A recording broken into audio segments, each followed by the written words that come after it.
President Donald Trump honored the sacrifice of 4 U.S. service members killed in the Middle East while delivering a campaign-style speech in Marietta, Georgia, shortly after attending a dignified transfer ceremony at Dover Air Force Base. During the event, Trump paid a heartfelt tribute to Army First Lieutenant Tyler Feehan, whose family traveled with the president aboard Air Force One from Delaware to Georgia. Calling the transfer ceremony the toughest thing he does as president, Trump praised the fallen officer's service and thanked his parents for their sacrifice. Turning to foreign policy, Trump said Iran is not ready to reach an agreement, claiming Tehran repeatedly changes the terms of negotiations. However, he added that he believes Iran will be ready very soon. The president also defended ongoing U.S. pressure on Iran, repeating that the United States will not allow Iran to obtain a nuclear weapon. Trump argued that America is not dependent on oil flowing through the Strait of Hormuz, saying U.S. energy resources, together with Venezuela's oil reserves, reduce that dependence. According to the Associated Press, Trump's remarks came as his administration continues military operations against Iran, while also leaving open the possibility of future diplomacy.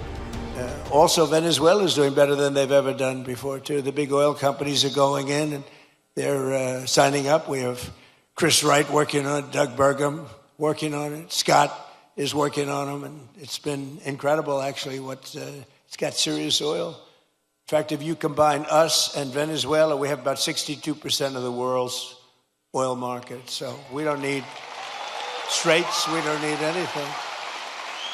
We don't need the Hormuz Strait, but we do it because we have to do it, because we cannot let Iran have a nuclear weapon. It's very interesting.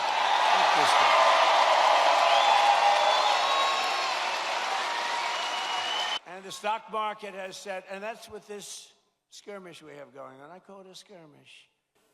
This is with this skirmish we have with the Islamic Republic of Iran, and I call it that because, let me tell you, they're getting hit so hard, and they want to make a deal.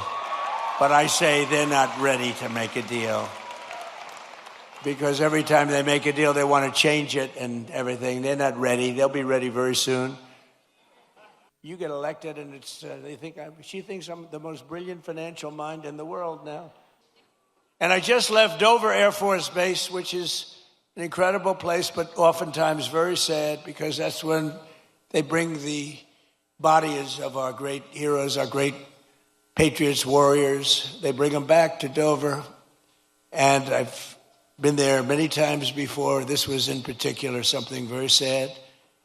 I attended the dignified transfer ceremony for 4 great U.S. service members killed in the conflict with Iran as they returned to American soil at Dover. And one of the families happened to be traveling to Georgia, beautiful family, beautiful wife and husband and brother-in-law. And I said, I'm going to Georgia too. Where are you going? She says, well, after this, sir, they lost their beautiful son. We're going to Georgia. I said, so if you want, I'll give you a ride on Air Force One. And they said, wow. Wow.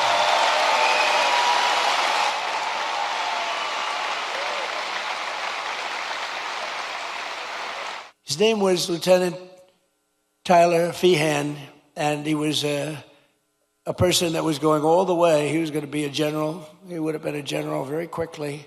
He was heading in that path. But I just want to thank Tyler's mother, Sherry, his father, Stephen, and his uncle, David, who are great people. I got to know them a little bit on the plane, and standing there watching this sight, which is, it's very tough to watch, to be honest with you. Very tough. I think it's the toughest thing I do. If anything I do all this stuff, but I think it's the toughest thing I do.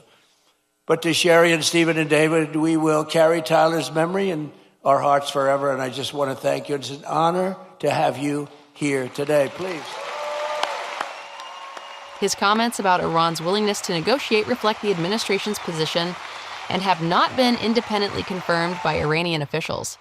The speech combined an emotional tribute to fallen American service members with a renewed defense of the administration's Iran strategy, underscoring both the human cost of the conflict and the continuing diplomatic uncertainty.